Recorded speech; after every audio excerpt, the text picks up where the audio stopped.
Hey guys, welcome back. It's me, Greg, from LeGrand Drain Cleaning and Pressure Washing, Gainesville, Florida.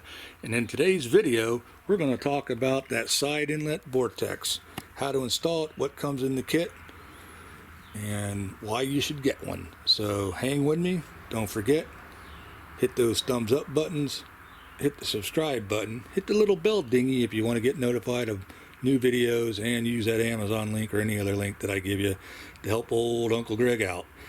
So without further ado, let's get to it.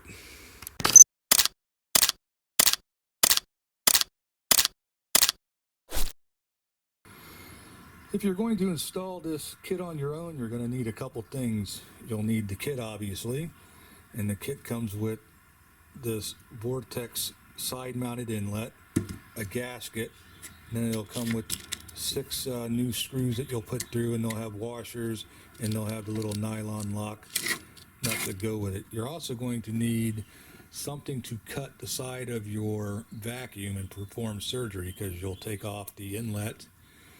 And in my case, I'm going to use one of those oscillating cutters, I believe,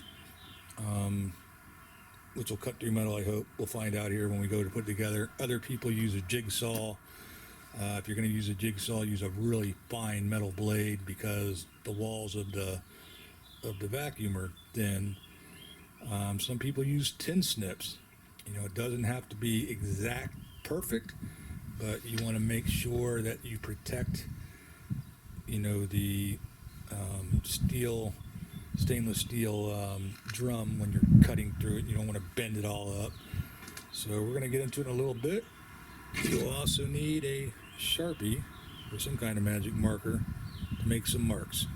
So let me get my vacuum apart and we'll show you what we're talking about.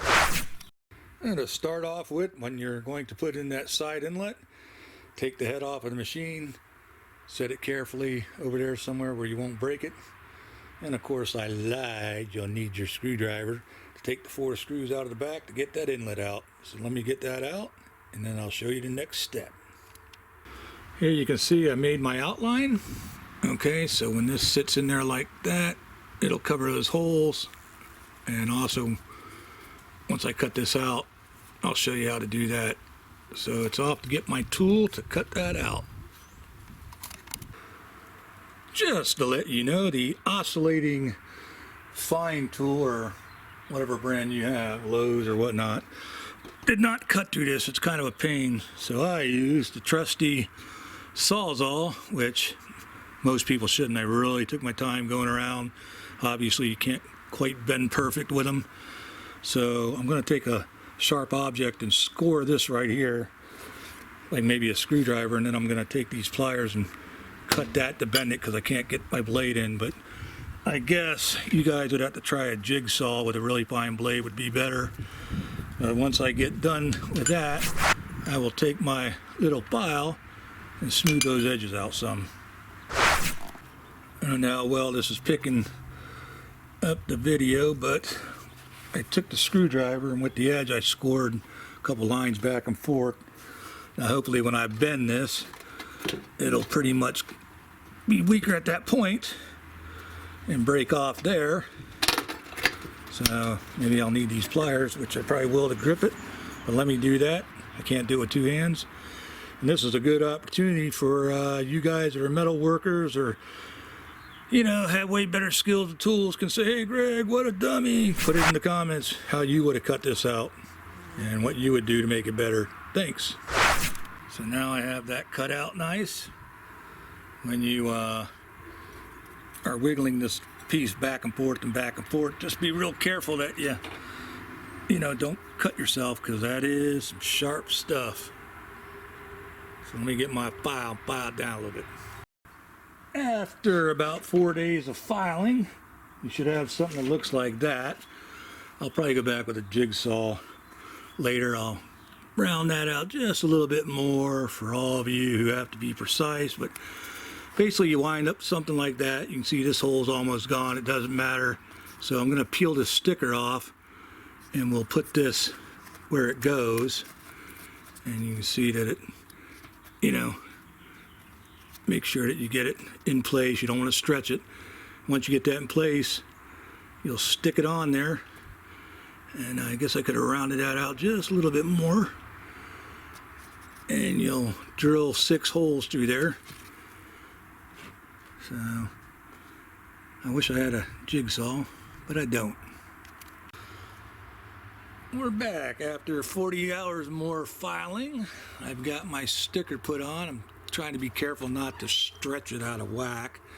I might have to unpeel it and pull that down, but after you get that in place, just put these in, set it like that to make sure the little holes line up, and it looks like mine do, which is good.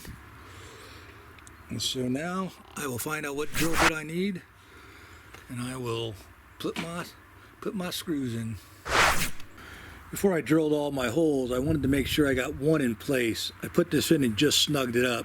If you see how long this slot is here, I want to make sure that once I hold these and I put my drill bit in, that my drill bit is all the way down as far as it'll go on this slot.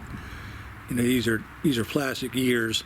I don't want my drill way up here, or the head of my bolt way up here rather. I want it down as far as it can go. So that's just snug to hold it. And of course, this project has taken me about 8 hours.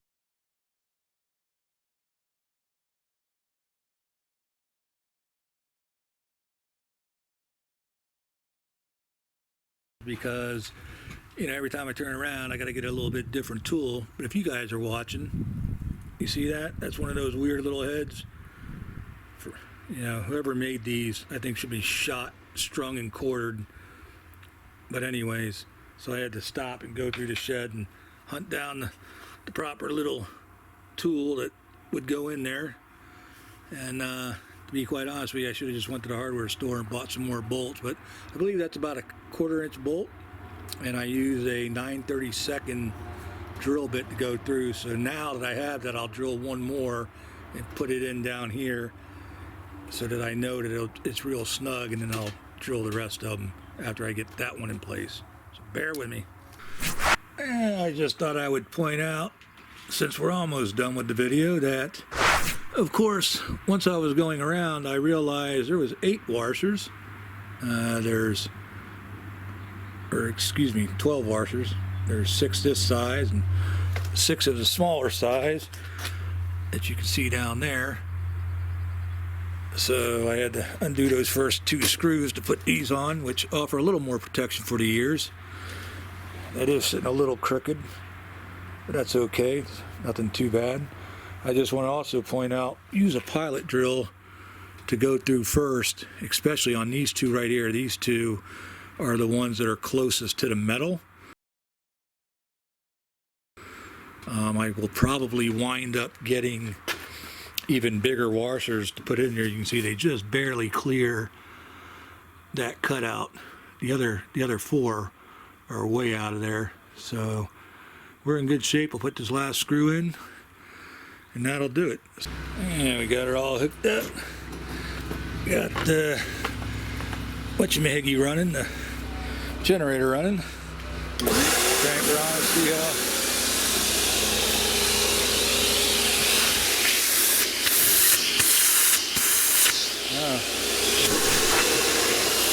Holy cow.